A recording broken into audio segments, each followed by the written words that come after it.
আসসালামু আলাইকুম। আশা করছি আপনারা সবাই ভালো আছেন। আলহামদুলিল্লাহ আমিও ভালো আছি। এখানে দেখতে পাচ্ছেন দেশি মুরগি রান্না করছি। তো দেশি মুরগি রান্না করার আগে আমি হালকা একটু ভেজে নিয়েছি। কেন জানি দেশি মুরগি হালকা একটু ভেজে না নিলে একটু গন্ধ লাগে। কখনো কখনো সময় না থাকলে আমি ডিরেক্ট রান্না করে ফেলি, আর হালকা ভাজা হয় না। তো চুলায় আমি প্যান দিয়ে দিলাম, গরম হয়ে আসার পরে তেল দিয়ে দিচ্ছি পরিমাণ মতো। তেলটা যখন গরম হয়ে আসবে তখন আমি সকল উপকরণ একটার পর একটা দিয়ে দেব। আজকে পেঁয়াজ ব্লেন্ড করা দিব না, আজকে পেঁয়াজ কুচি একটু বেশি পরিমাণে দিব। পেঁয়াজ কুচি কম পরিমাণে দিলে তখন আমি পেঁয়াজ ব্লেন্ড করা দিয়ে থাকি। এখানে আমি গরম মশলাগুলো হালকা ভেজে নিচ্ছি, ব্রাউন কালার হলে দেন আমি পেঁয়াজ কুচি দিয়ে দিব। গরম মশলাগুলো হালকা ব্রাউন কালার হওয়ার জন্য আমি অপেক্ষা করছি। আমি যখন সময় পাই, বিজনেসের সময় কম দেই, তখন রান্নাটা একটু মনোযোগ দিয়ে করার চেষ্টা করি।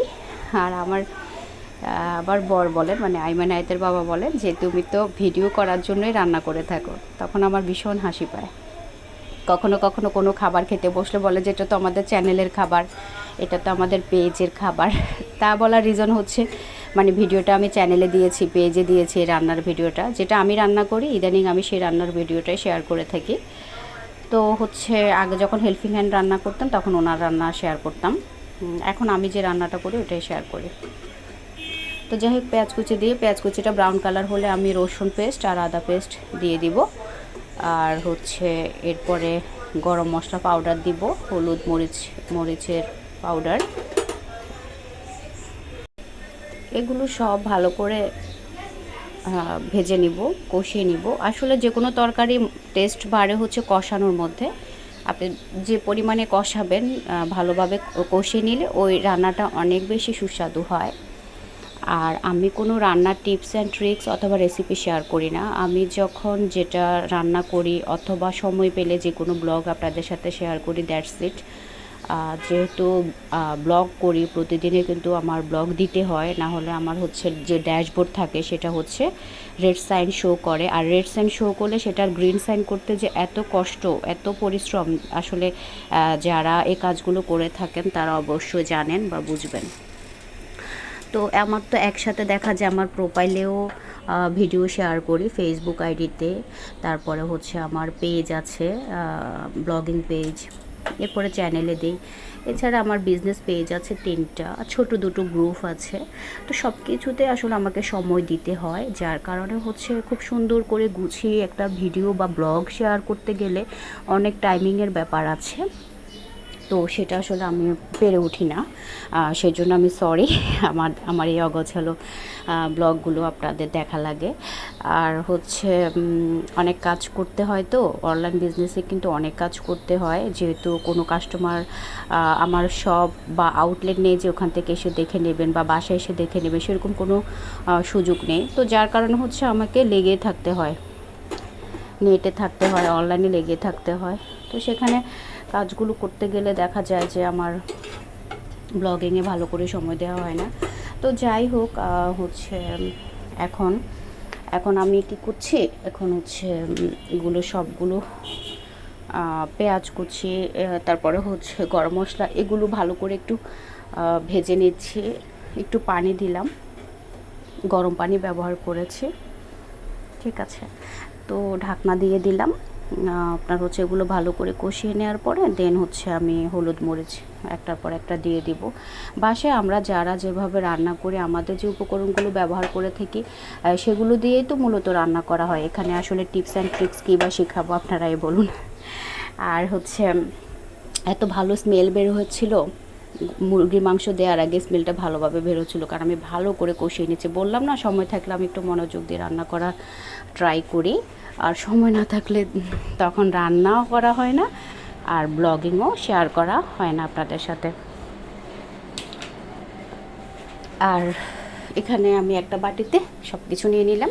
আমার স্পেশাল গরম মশলা গুঁড়ো, হলুদ মরিচ, তারপরে জিরা ধনিয়া আলাদা আলাদা, তারপর স্বাদ মতো লবণ একবার দিয়ে দিলে কিভাবে যে মাশাল্লাহ হয়ে যায় আমি জানি না। আর আমার ফ্যামিলি মেম্বাররাও বলে যে আমি একবার লবণ দিলে আর লবণ দিতে হয় না, এই আর কি। তো হচ্ছে এগুলো আবার ভালো করে কষিয়ে নেব। আপনারা দেখেছেন আমি একটার পর একটা উপকরণ কিন্তু ভালো করে কষিয়ে নিচ্ছি, আর কষিয়ে নিলে ওই রান্নাটা খুব বেশি টেস্ট হয়। আর আমার ছেলে আবার এইভাবে মুরগি রান্নাটা খুব লাইক করে। ও দেশি মুরগি, তারপরে হচ্ছে আপনার সাদা মুরগি যেটা, ওটা ওর জন্য আনতে হয়, ও ওটা আবার লাইক করে খুব বেশি। আমরা খাই আর না খাই, ছেলে খায়, ওরা মাছ খায় না। তো মেয়ে কিন্তু আবার মুরগিও খাবে না, ও একটু জল দিয়ে ভাত খাবে, দ্যাটস ইট, আর কিচ্ছু নেবে না। আলু এক পিস আলুও নেবে না। আগে আলু খেতো, এখন অসুস্থ হওয়ার পর থেকে আলু খাওয়াটা বন্ধ করে দিয়েছে। মেয়েকে নিয়ে একটু টেনশনে থাকি, মাছ মাংস কোনো কিছুই খেতে চায় না।